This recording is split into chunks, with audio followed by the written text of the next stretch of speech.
ಆಡಿದ ಮಾತುಗಳನ್ನು ಮರೆಯಬಹುದು, ಕಳೆದ ಕ್ಷಣಗಳನ್ನು ಮರೆಯಬಹುದು. ಆದರೆ ನೀವು ಅವರೊಂದಿಗೆ ಹೇಗೆ ವರ್ತಿಸಿದೆ ಎಂಬುದನ್ನು ನಿಮ್ಮ ಜೀವನ ಪರ್ಯಂತ ಮರೀಲಿಕ್ಕಾಗೋದಿಲ್ಲ. ಹಾಗಾಗಿ ಯಾರ ಜೊತೆಗೆ ಯಾವ ರೀತಿ ವರ್ತನೆ ಮಾಡಬೇಕೋ, ಯಾವ ರೀತಿ ವರ್ತಿಸಬೇಕೋ ಹೇಳಿ ನೀವು ತಿಳ್ಕೊಂಡ್ರೆ ಜೀವನ ಅತಿ ಸುಗಮವಾಗಿರ್ತದೆ, ಅತಿ ಸುಲಭನೂ ಆಗಿರ್ತದೆ. 4 ಜನರ ಮನಸ್ಸನ್ನು ಕೂಡ ತಾವು ಗೆಲ್ಬೋದು ಅಂತ ಹೇಳ್ತಾ ಎಲ್ರಿಗೂ ನಮಸ್ಕಾರ. ಇವತ್ತು ನಾನು ಒಂದು ವಿಶೇಷವಾದಂಥ ವಿಡಿಯೋ ಜೊತೆಗೆ ಬಂದಿದ್ದೇನೆ.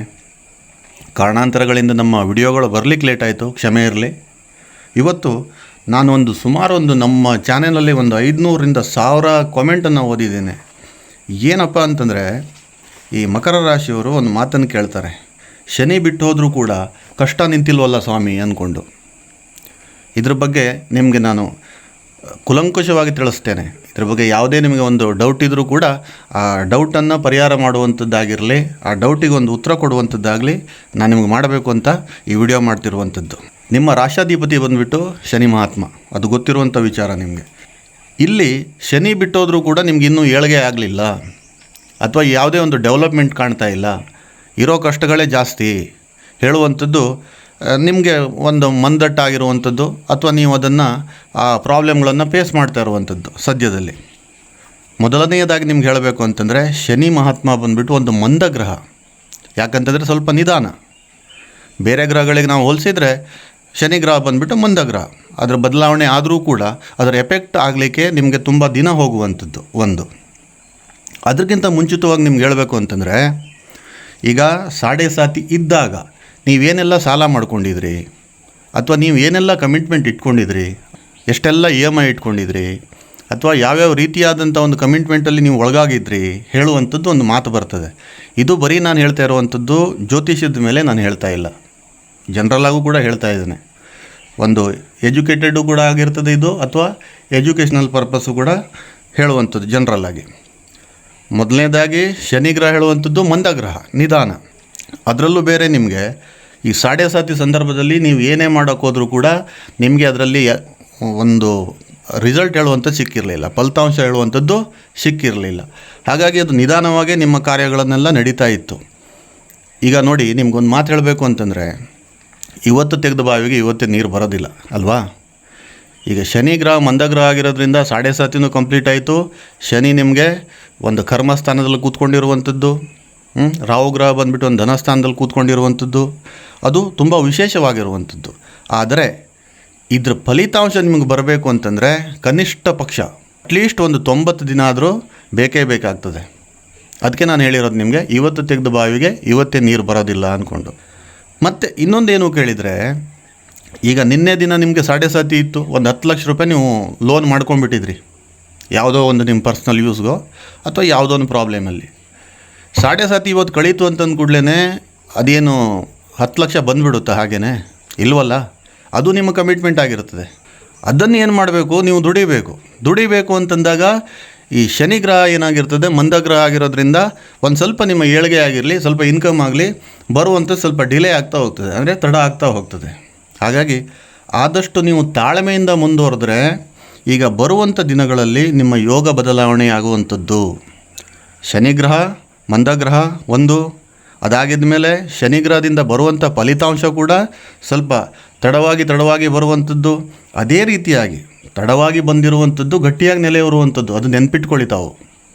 ಅದೇ ರೀತಿಯಾಗಿ ಶನಿ ಮಹಾತ್ಮನ ಒಂದು ಈ ಸಂಚಾರ ಬದಲಾವಣೆಯಿಂದ ನಿಮ್ಗೆ ಏನೆಲ್ಲ ಒಂದು ಏಳಿಗೆ ಆಗಬೇಕಿತ್ತು ಅದು ತಡವಾಗೇ ಬರ್ತದೆ. ಆದರೆ ತಡವಾಗಿ ಬಂದರೂ ಕೂಡ ಒಂದು ಸ್ಥಿರವಾಗಿ ನಿಂತ್ಕೊಳ್ಳುವಂಥದ್ದು. ಹಾಗಾಗಿ ಧೈರ್ಯ ಬಿಡೋಕ್ಕೆ ಹೋಗಬೇಡಿ. ನನ್ನ ಹತ್ರ ಏನು ಆಗೋದೇ ಇಲ್ಲ, ನನ್ನ ಹತ್ರ ಏನು ಮಾಡಲಿಕ್ಕೆ ಸಾಧ್ಯನೇ ಇಲ್ಲ ಅಂದ್ಕೊಂಡ್ಬಿಟ್ಟು ನಿಮಗೆ ಗೊತ್ತಿಲ್ಲದ ಭವಿಷ್ಯದ ಬಗ್ಗೆ ಯೋಚನೆ ಮಾಡಿ ಕೊರಗೋದು, ಅದು ಸುಮ್ಮನೆ ವೇಸ್ಟ್ ಆಗೋವಂಥದ್ದು. ನಿಮ್ಮ ಫ್ಯೂಚರ್ ಪ್ಲ್ಯಾನಿಂಗ್ 1000 ಇರ್ಬೋದು ಸ್ವಾಮಿ, ಆದರೆ ಆ ಫ್ಯೂಚರ್ ಪ್ಲ್ಯಾನಿಂಗಲ್ಲಿ ಈ ಗೊತ್ತಿಲ್ಲದ ಭವಿಷ್ಯ ಅಂತಂದೆ. ಈಗ ನಾಳೆ ದಿನ ನೀವು ಹೇಳಿದ್ದೇ ಆಗುತ್ತೆ ಅಂದ್ಕೊಂಡು ಏನಾದರೂ ನಿಮ್ಗೆ ಗ್ಯಾರಂಟಿ ಇದೆಯಾ?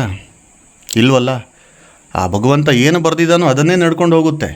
ನೀವು ಅಂದ್ಕೊಂಡಿದ್ದೇ ಇಷ್ಟು ದಿನ ನಿಮ್ಮ ಭವಿಷ್ಯದಲ್ಲಿ ಆಗಬೇಕು ಅಂತಂದರೆ ನೀವೆಲ್ಲ ಕೋಟ್ಯಾಧಿಪತಿಗಳಾಗಿರ್ತಿದ್ರಿ.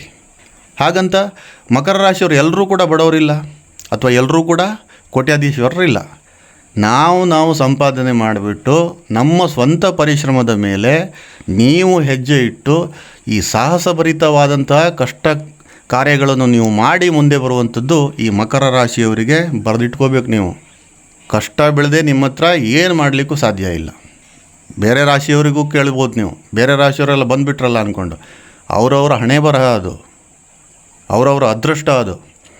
ಈ ಶನಿ ಮಹಾತ್ಮ ನಿಮ್ಮ ಅಧಿಪತಿಯಾಗಿರೋದ್ರಿಂದ ನೀವು ಏನೇ ಮಾಡಬೇಕಾದ್ರೂ ಕೂಡ ಕಷ್ಟಪಟ್ಟೇ ಮೇಲೆ ಬರಬೇಕು ಒಂದು.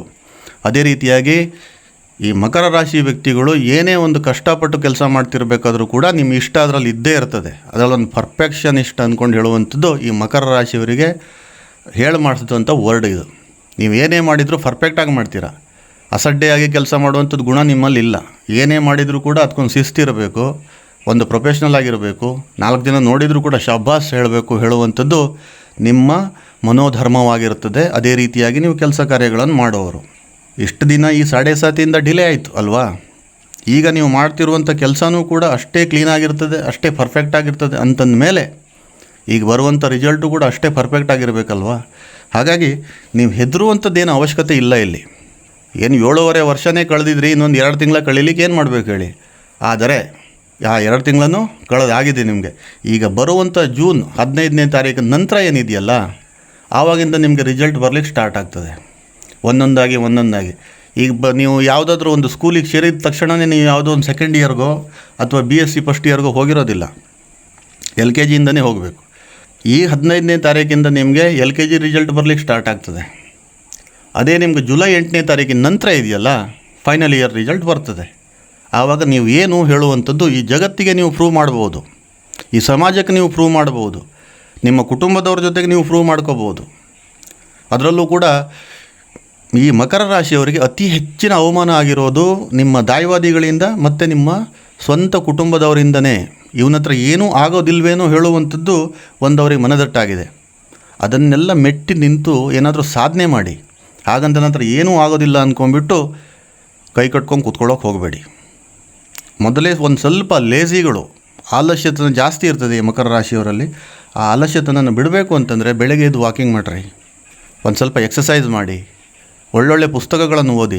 ಈ ಎಲ್ಲರೂ ಹೇಳ್ತಾರೆ ಸ್ವಾಮಿ ನೀವು ಅದನ್ನು ಹೇಳ್ತೀರಾ ಅಂದ್ಕೊಂಡ್ಬಿಟ್ಟು ನೀವು ಕೇಳ್ಬೋದು. ಇಲ್ಲ, ನಾನು ಯಾವುದೇ ಒಂದು ನನ್ನ ಸ್ವಂತ ಪ್ರಯೋಗ ಮಾಡಿ ಸ್ವಂತ ಎಕ್ಸ್ಪೀರಿಯೆನ್ಸನ್ನೇ ನಾನು ಕೆಲವೊಂದು ಸಾರಿ ನಿಮ್ಮ ಜೊತೆಗೆ ನಾನು ಶೇರ್ ಮಾಡ್ಕೊಳ್ತೀನಿ. ಬಿಟ್ಟರೆ ಯಾರೋ 3ನೇ ವ್ಯಕ್ತಿ ಹೇಳಿರುವಂಥದ್ದು ಅಥವಾ ಯಾರೋ ದಾರಿಯಲ್ಲಿ ಹೋಗ್ಬೇಕಾರೋ 4 ಮಾತಾಡಿರೋದು ಕೇಳ್ಕೊಂಬಿಟ್ಟು ನಾನು ನಿಮ್ಮ ಹತ್ರ ಹೇಳುವಂಥದ್ದು ಗುಣಧರ್ಮ ನನ್ನಲ್ಲಿಲ್ಲ.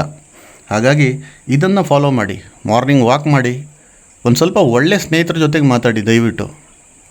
ಈ ಕೆಲವೊಬ್ಬರು ಬೇಕಾಬಿಟ್ಟು ಮಾತಾಡುವಂಥ ಸ್ನೇಹಿತರು ಇರ್ತಾರೆ, ಅಂಥವರಿಂದ ಸ್ವಲ್ಪ ದೂರ ಇರೋದು ಒಳ್ಳೆಯದು. ಯಾಕಂತಂದರೆ ನೀವು ಮಕರ ರಾಶಿಯವರು ಅಂತಂದರೆ ಒಂಥರ ಮ್ಯಾಗ್ನೆಟ್ ಇದ್ದಂಗೆ, ಚುಂಬಕ ಇದ್ದಂಗೆ. ಯಾರು ಏನೇ ಮಾತಾಡಿದರೂ ಕೂಡ ಅದನ್ನು ಕೇಳಿಸ್ಕೊಂಡ್ಬಿಟ್ಟು ನಿಮ್ಮಲ್ಲೇ ನೀವು ಅದನ್ನು ಅನುಕರಣೆಗೆ ತೊಗೊಂಬರಲಿಕ್ಕೆ ನೀವು ಇಷ್ಟಪಡ್ತೀರಾ. ಅದು ಕೆಟ್ಟದ್ದಾಗಿರಲಿ ಒಳ್ಳೆಯದಾಗಿರಲಿ. ಹಾಗಾಗಿ ಆದಷ್ಟು ನೀವು ಒಳ್ಳೆಯದನ್ನೇ ಕೇಳಿ, ಒಳ್ಳೆಯದನ್ನೇ ಮಾಡಿ. ಒಳ್ಳೆಯ ಕೆಲಸ ಕಾರ್ಯಗಳ ಬಗ್ಗೆ ಯಾರು ಡಿಸ್ಕಸ್ ಮಾಡ್ತಾರೋ ಅವ್ರ ಜೊತೆಗೆ ಜಾಸ್ತಿಯಾಗಿ ಬೆರೆಯೋದು ತುಂಬ ಸೂಕ್ತ. ಯಾಕಂತಂದರೆ ನೀವು ಒಂದು ಕೆಲಸ ಎಷ್ಟೇ ಕಠಿಣವಾದ ಕೆಲಸ ಆದರೂ ಕೂಡ ಒಂದು ಸಾರಿ ನೀವು ನೋಡಿಬಿಟ್ರೆ ಮರುಕ್ಷಣದಲ್ಲಿ ಮಾಡುವಂಥ ಒಂದು ಕೆಪ್ಯಾಸಿಟಿ ಇದ್ದವರು, ಅರ್ಹತೆ ಇದ್ದವರು, ಯೋಗ್ಯತೆ ಇದ್ದವರು ಅಂತಂದರೆ ಈ ಮಕರ ರಾಶಿಯವರಾಗಿರ್ತೀರಿ. ಹಾಗಾಗಿ ಬದಲಾವಣೆ ಅಗತ್ಯ. ಬದಲಾವಣೆ ಕೆಟ್ಟದೂ ಆಗ್ಬೋದು, ಒಳ್ಳೆಯದು ಆಗ್ಬೋದಲ್ವಾ? ಹಾಗಾಗಿ ಒಳ್ಳೆಯದನ್ನು ಯಾರು ಮಾತಾಡ್ತಾರೆ, ಒಳ್ಳೆಯದನ್ನು ಯಾರು ಮಾಡ್ತಾಯಿದ್ದಾರೆ ಅವ್ರ ಜೊತೆಗೆ ಸ್ವಲ್ಪ ಬೆರೀರಿ. 1000 ಜನ ಫ್ರೆಂಡ್ಸ್ ಇಟ್ಕೊಳ್ಳೋದಕ್ಕಿಂತನೂ ಉತ್ತಮವಾಗಿರುವಂಥ ಒಬ್ಬ ಸ್ನೇಹಿತ ಸಾಕು ನಿಮ್ಮ ಜೀವನ ಬದಲಾವಣೆಗೆ. ಉತ್ತಮವಾದಂಥ ಒಂದು ಗುರು ಸಾಕು ನಿಮ್ಮ ಜೀವನ ಬದಲಾವಣೆಗೆ. ಅಂತಹ ವ್ಯಕ್ತಿತ್ವ ಉಳ್ಳವರು ಈ ಮಕರ ರಾಶಿಯವರು. ಇನ್ನು ಈ 15ನೇ ತಾರೀಕಿನಿಂದ ಆರಂಭವಾಗುತ್ತೆ. ನಾನು ಹೇಳೋದಿಲ್ಲ, ಆ ಚೇಂಜಸ್ ನಿಮ್ಮಲ್ಲೇ ಕಾಣಬಹುದು. ಆವಾಗ ನೀವೇ ನನಗೆ ಹೇಳ್ತೀರಾ, ನೀವು ಹೇಳಿದ್ದು ಸರಿ ಇದೆ ಸರ್, ಕರೆಕ್ಟಾಗಿದೆ ಅಂದ್ಕೊಂಡು. ಆದರೆ ನಿಮ್ಮ ಫೋಕಸ್ಸು ನೀವು ಏನು ಮಾಡಬೇಕು ಅಂದ್ಕೊಂಡಿದ್ದೀರಿ, ನನ್ನ ಹತ್ರ ಏನು ಮಾಡಲಿಕ್ಕೆ ಸಾಧ್ಯ ಅಂದ್ಕೊಂಡು ನಿಮ್ಮ ಮಂದಟ್ಟು ಆಗ್ತಾ ಇರ್ತದಲ್ವಾ, ನಿಮ್ಮದೊಂದು 6 ಸೆನ್ಸ್ ಹೇಳ್ತಾ ಇರ್ತದಲ್ವಾ, ಅದ್ರ ಮೇಲೆ ನೀವು ಆದಷ್ಟು ಫೋಕಸ್ ಮಾಡಿ. ಮಾಂಜಿ ಬಂದುಬಿಟ್ಟು ಗುಡ್ಡ ಕಡ್ದ ಅಂದ್ಕೊಂಡ್ಬಿಟ್ಟು ನಾನು ಅದನ್ನೇ ಮಾಡಿಬಿಟ್ಟು ಹಿಸ್ಟ್ರಿ ಕ್ರಿಯೇಟ್ ಮಾಡ್ತೀನಿ ಅಂದ್ಕೊಂಡು ಹೋದರೆ ಆಗೋದಿಲ್ಲ. ಅದು ನಿನ್ನಲ್ಲಿ ಏನು ಶಕ್ತಿ ಇದೆ, ನಿನ್ನಲ್ಲಿ ಏನು ಯುಕ್ತಿ ಇದೆ ಅದನ್ನು ಉಪಯೋಗ ಮಾಡ್ಕೊ. ಅದರಿಂದ ಖಂಡಿತವಾಗಲೂ ಕೂಡ ಒಂದು ಏಳಿಗೆ ಹೇಳುವಂಥದ್ದು ಆಗ್ತದೆ. ಅದಾಗಿದ ಮೇಲೆ ಒಂದು 4 ಜನರಿಗೆ ನೀವು ಯಾರು ಅಂತಲೂ ಗೊತ್ತಾಗುವಂಥ ಸಮಯ ಸಂದರ್ಭ ಇದಾಗಿದೆ. ಅದೇ ರೀತಿಯಾಗಿ ಮುಂದೆ ನೋಡೋದಿದ್ದರೆ ಯಾರನ್ನು ನಂಬಬೇಕು, ಯಾರನ್ನು ನಂಬಬಾರ್ದು ಅನ್ನೋದು ನಿಮಗೆ ತುಂಬ ಚೆನ್ನಾಗಿ ಗೊತ್ತಿದೆ ಅಂದ್ಕೊಂಡು ನಾನು ಅಂದ್ಕೊಂಡಿದ್ದೀನಿ. ಯಾಕಂತಂದರೆ ಈ ಸದ್ಯದ ವಾತಾವರಣದಲ್ಲಿ ಮಕರ ರಾಶಿಯವರಷ್ಟು ಎಕ್ಸ್ಪೀರಿಯನ್ಸ್ ಪರ್ಸನ್ ಯಾರೂ ಇಲ್ಲ ಅಂದ್ಕೊಂಡಿದ್ದೀನಿ ನಾನು. ಆದರೆ ನಿಮ್ಮಲ್ಲಿರುವಂಥ ಕೆಲವೊಂದು ವೀಕ್ನೆಸ್ಸು ಕೂಡ ನಾನು ಅದೇ ರೀತಿಯಾಗಿ ಹೇಳ್ತೇನೆ. ನಿಮ್ಮ ಹತ್ರ ಯಾರಾದರೂ ಬಣ್ಣದ ಮಾತಾಡಿಬಿಟ್ಟು ನೀನೇ ರಾಜ, ನೀನೇ ರಾಣಿ, ನೀನೇ ನನ್ನ ಆಪ್ತ ಮಿತ್ರ ಅಂದ್ಕೊಂಡ್ಬಿಟ್ಟು ನಿಮ್ಮ ಹೆಗಲ ಮೇಲೆ ಕೈ ಹಾಕ್ಕೊಂಡು ಮಾತಾಡಿದರೆ, ಅಥವಾ ನಿಮ್ಮ ಬಗ್ಗೆನೇ ಹೊಗಳಿಕೆ ನಾಲ್ಕು ಮಾತಾಡಿಬಿಟ್ರೆ ನೀವು ಇವನು ತುಂಬ ಒಳ್ಳೆಯವನು, ಇವನು ನನಗೋಸ್ಕರನೇ ಇದ್ದವನು, ಇವನು ನನ್ನ ಅತಿ ಆತ್ಮೀಯವಾದಂಥ ಸ್ನೇಹಿತ ಅಂದ್ಕೊಂಡು ತಿಳ್ಕೊಂಡು ಹೋಗ್ತೀರಾ ನೀವು. ದಯವಿಟ್ಟು ಹೇಳ್ತೀನಿ, ಅಂಥವರಿಗೆ ಆದಷ್ಟು ದೂರ ಇಟ್ಬಿಡಿ. ಅವರು ಎಷ್ಟೇ ಒಳ್ಳೆಯವರಾಗಲಿ, ಒಂದಲ್ಲ ಒಂದಿನ ಹಿಂದುಗಡೆಯಿಂದ ಚೂರಿ ಚುಚ್ಚುವಂತಹ ಹಿತಶತ್ರುಗಳು ನಿಮಗೆ ತುಂಬ ಜನ ಇರ್ತಾರೆ. ನಾವು ಹೇಳಿರ್ತೀವಿ ಗೋಚಾರ ಫಲದಲ್ಲಿ ಶತ್ರುನಾಶ ಆಗುತ್ತೆ, ಶತ್ರುಗಳನ್ನು ಹಿಮ್ಮೆಟ್ಟಿಸ್ತೀರಾ ಅಂದ್ಕೊಂಡು. ಶತ್ರುಗಳಿಗೆ ಹಿಮ್ಮೆಟ್ಟಿಸುವಂಥ ಶಕ್ತಿನೂ ನಿಮ್ಮ ಹತ್ರ ಇದೆ, ಹಿತಶತ್ರುಗಳಿಗೆ ಮುಗಿಸುವಂಥದ್ದು ತಾಕತ್ತು ನಿಮ್ಮ ಹತ್ರ ಇದೆ. ಆದರೆ ನಿಮಗೆ ಗೊತ್ತಿಲ್ಲದಂಗೆ ನೀವೇ ಅವ್ರ ಜೊತೆಗೆ ಅಡಾಪ್ಟ್ ಆಗಿಬಿಟ್ರೆ ಅವರಿಗೆಲ್ಲ ಹೇಗೆ ನಿರ್ನಾಮ ಮಾಡ್ತೀರಿ, ಅಥವಾ ಶತ್ರುಗಳಿಗೆ ಯಾವ ರೀತಿಯಾದಂಥ ಒಂದು ದಾರಿ ತೋರಿಸ್ತೀರಿ ನೀವು, ಅಥವಾ ಶತ್ರುಗಳು ಯಾರು ಅಂದ್ಕೊಂಡು ನೀವು ಕಂಡುಹಿಡಿಯಲಿಕ್ಕೆ ಸಾಧ್ಯ ಇರ್ತದೆ. ಹಾಗಾಗಿ ಅತಿಯಾಗಿ ಗೊತ್ತಿಲ್ಲದ ಜನರಿಗೆ ನಂಬಲಿಕ್ಕೆ ಹೋಗಬೇಡಿ. ಈ ಬಣ್ಣದ ಮಾತು ನಿಮಗೆ ಒಂದಲ್ಲ ಒಂದಿನ ನಿಧಾನವಾದಂಥ ವಿಷಯವಾಗಿ ಪರಿಣಮಿಸ್ಬೋದು. ದಯವಿಟ್ಟು ಇಂಥ ಹಿತಶತ್ರುಗಳಿಂದ ತಾವು ಆದಷ್ಟು ದೂರ ಇರಬೇಕು. ಒಂದೊಮ್ಮೆ ಗೊತ್ತಿಲ್ಲದೇನೆ ನೀವೇನಾದರೂ ಇಂಥ ಹಿತಶತ್ರುಗಳ ಜೊತೆಗೆ ಕೈ ಜೋಡಿಸಿದ್ರೆ ಏನಾಗ್ತದೆ ಕೇಳಿದರೆ, ಅವರು ಮಾಡಿರುವಂಥ ಸಾಲಕ್ಕೆ ನೀವು ಕುತ್ತಿಗೆ ಕೊಡಬೇಕಾಗ್ತದೆ, ನೀವು ಅದಕ್ಕೆ ಸಾಕ್ಷಿಯಾಗಿ ನಿಂತ್ಕೋಬೇಕಾಗ್ತದೆ. ಅವನು ಏನೇನೆಲ್ಲ ತಪ್ಪು ಮಾಡಿದನೋ ಅದಕ್ಕೆ ಆರೋಪಿ ಸ್ಥಾನ ನಿಮ್ಮ ಮೇಲೆ ಬರ್ಬೋದು. ಮಕರ ರಾಶಿಯವರಲ್ಲಿ ಈ ಜೂನ್ ತಿಂಗಳಲ್ಲಿ ನಿಮಗೆ ಫಲಿತಾಂಶ ಬರುವಂಥದ್ದು ಅಂತ ಹೇಳಿದೆ. ಆದರೆ ನಿಮಗೆ ಒಂದು ನಾನು ಹೇಳಬೇಕು ಏನಂತಂದರೆ, ಆದಷ್ಟು ನೀವು ಇಟ್ಕೊಂಡಿರುವಂಥ ಒಂದು ಗುರಿ ಸಾಧನೆಗೆ ಆದಷ್ಟು ನಿಮ್ಮ ವಾತಾವರಣನ ಚೇಂಜ್ ಮಾಡಿ ನೋಡಿ. ಆದಷ್ಟು ನಿಮ್ಮ ವಾತಾವರಣ ಚೇಂಜ್ ಮಾಡಿ. ನೀವು ಕೆಲಸ ಮಾಡ್ತಿರುವಂಥ ಪ್ಲೇಸ್ ಸ್ವಲ್ಪ ಚೇಂಜ್ ಮಾಡಿ. ಕೆಲಸ ಬಿಡಿ ಅಂತ ಹೇಳ್ತಾ ಇಲ್ಲ, ಆದಷ್ಟು ನೀವು ಕೂತ್ಕೊಳ್ಳುವಂಥ ಪ್ಲೇಸ್ ಚೇಂಜ್ ಮಾಡಿ. ಅಥವಾ ನೀವಿರುವಂಥ ಪ್ಲೇಸ್ ಚೇಂಜ್ ಮಾಡಲಿಕ್ಕೆ ಸಾಧ್ಯ ಇದ್ದರೆ ಬೇರೆ ಕಡೆ ಹೋಗಿಬಿಟ್ಟು ವಾಸ ಮಾಡಿ. ಇಂಥದ್ದನ್ನು ಮಾಡಿದರೆ ಖಂಡಿತವಾಗಲೂ ಒಂದು ಏಳಿಗೆಗೆ ಸಾಧ್ಯತೆ ಇದೆ. ಒಂದು ಸಾಡೆ ಸಾತಿ ಮುಗೀತು, ಶನಿ ಪರಮಾತ್ಮನಿಂದ ಇನ್ನು ಮುಂದೆ ಯಾವುದೇ ತೊಂದರೆ ಇಲ್ಲ, ಹಾಗಂತ ನಮಗೆ ಶನಿಯಿಂದ ಏನೂ ಈಗ ಆಗೋದಿಲ್ಲ, ಎಲ್ಲ ಆಗೋದಿಲ್ಲ ಒಳ್ಳೆಯದೇ, ಹಾಗಾಗಿ ತಟಸ್ಥವಾಗಿ ಇದ್ದು ಬಿಡೋಣ ಅಂದ್ಕೊಂಡು ಹೇಳಿದರೆ ಹಾಗೆ ಮಾಡಲಿಕ್ಕೆ ಹೋಗಬೇಡಿ. ಯಾಕಂತಂದರೆ ನಿಮ್ಮ ರಾಶ್ಯಾಧಿಪತಿ ಬಂದುಬಿಟ್ಟು ಶನಿ ಮಹಾತ್ಮ ಆಗಿರೋದ್ರಿಂದ ಶನಿಯ ಉಪಾಸನೆ ಅಗತ್ಯ. ಶನಿ ದೇವಸ್ಥಾನಕ್ಕೆ ಹೋಗಿ ಶನಿ ದೇವರಿಗೆ ಒಂದು 20 ರೂಪಾಯಿದ ಒಂದು ಎಣ್ಣೆನೋ ಒಂದು ಆರತಿಗೆ ಒಂದು ದೀಪಕ್ಕೂ ಹಾಕಿ ಶನಿ ಮಹಾತ್ಮನಲ್ಲಿ ಪ್ರಾರ್ಥನೆ ಮಾಡ್ಕೊಳ್ಳಿ. ನಿಮಗೆ ಸಿಗಬೇಕಾಗಿರುವಂಥ ಒಂದು 50 ರೂಪಾಯಿಗೆ ಆ ಶನಿ ಮಹಾತ್ಮನಲ್ಲಿ ನಿಮ್ಮ ಉಪಾಸನೆ, ಜ್ಞಾನ, ಜಪ ಇದ್ದರೆ ಆ 50ಕ್ಕೂ 100 ಪರಿಣಮಿಸ್ಬೋದು. ಹಾಗಾಗಿ ಶನಿ ಮಹಾತ್ಮನನ್ನು ಯಾವುದೇ ಕಾರಣಕ್ಕೂ ಈ ಮಕರ ರಾಶಿಯವರು ಮರೀಲಿಕ್ಕೆ ಹೋಗಬೇಡಿ. ಆವಾಗವಾಗ ಶನಿವಾರ ದೇವಸ್ಥಾನಕ್ಕೆ ಹೋಗೋದು ತುಂಬ ಒಳ್ಳೆಯದು. ಅದೇ ರೀತಿಯಾಗಿ ಈ ಜೂನಲ್ಲಿ ಏನು ಗುರು, ಬುಧ, ರವಿಯ ಎಲ್ಲ ಯೋಗ ಫಲಗಳು ನಿಮ್ಗೆ ಸಿಗ್ತದೆ. ಹಾಗಂದ್ಕೊಂಡು ಮನೇಲಿ ಕೂತ್ಕೊಂಡ್ರೆ ಸಿಗೋದಿಲ್ಲ. ಹಾಗಂತ ನೀವು ಚಿಂತೆ ಮಾಡ್ಕೊಂಡು ಹಿಂಗೆ ಆಗೋಯ್ತಲ್ಲ ಅಂದ್ಕೊಂಡ್ಬಿಟ್ಟು ಕೊರಗ್ತಾ ಕೂತ್ಕೊಂಡ್ರೆ ಸಿಗೋದಿಲ್ಲ. ಮುಂದೆ ಏನು ಮಾಡಬೇಕು, ಏನು ಮಾಡಿದರೆ ನಾನು ಉದ್ಧಾರ ಆಗ್ತೀನಿ ಹೇಳೋದ್ರ ಬಗ್ಗೆ ನೀವು ಯೋಚನೆ ಮಾಡಿ.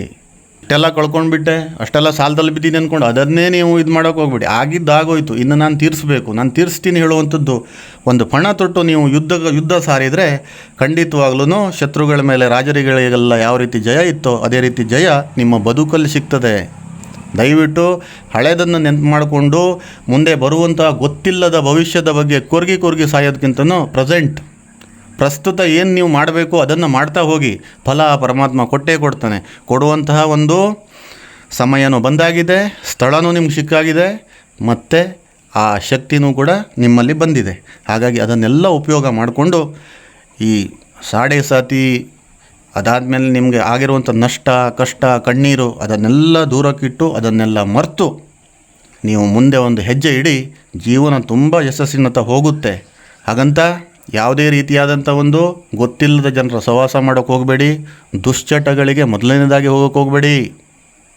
ಒಂದು ಡ್ರಿಂಕ್ಸ್ ಮಾಡುವಂಥದ್ದು, ಸ್ಮೋಕ್ ಮಾಡುವಂಥದ್ದು, ಈ ಬ್ಯಾಡ್ ಹ್ಯಾಬಿಟ್ ಎಲ್ಲ ಏನಿದೆಯಲ್ಲ ಅದರಿಂದ ಆದಷ್ಟು ದೂರ ಇರಬೇಕು ತಾವು.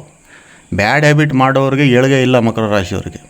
ಬ್ಯಾಡ್ ಹ್ಯಾಬಿಟ್ ಮಾಡ್ದೇ ಒಂದು ಉತ್ತಮವಾದ ಚಿಂತನೆಯೊಂದಿಗೆ ನಿಮ್ಮ ಕೆಲಸ ಶುರು ಮಾಡಿ, ಆ ದೇವರ ಮೇಲೆ ಭಕ್ತಿ ಇರಲಿ, ಆ ದೇವರ ಮೇಲೆ ಒಂದು ಭಾರ ಹಾಕಿ ದೇವರಲ್ಲಿ ಒಂದು ಪ್ರಾರ್ಥನೆ ಮಾಡಿಕೊಂಡು ನೀವು ಮುನ್ನುಗ್ಗಿ ಎಲ್ಲವೂ ಒಳ್ಳೆಯದಾಗ್ತದೆ ಬರುವಂಥ ದಿನಗಳಲ್ಲಿ. ಮತ್ತೆ ಸಿಗೋಣ ಮುಂದಿನ ವಿಡಿಯೋದಲ್ಲಿ ಅಂತ ಹೇಳ್ತಾ ಎಲ್ರಿಗೂ ಮತ್ತೊಮ್ಮೆ ನಮಸ್ಕಾರ. ಸರ್ವೇ ಜನ ಸುಖಿನೋ ಭವಂತು.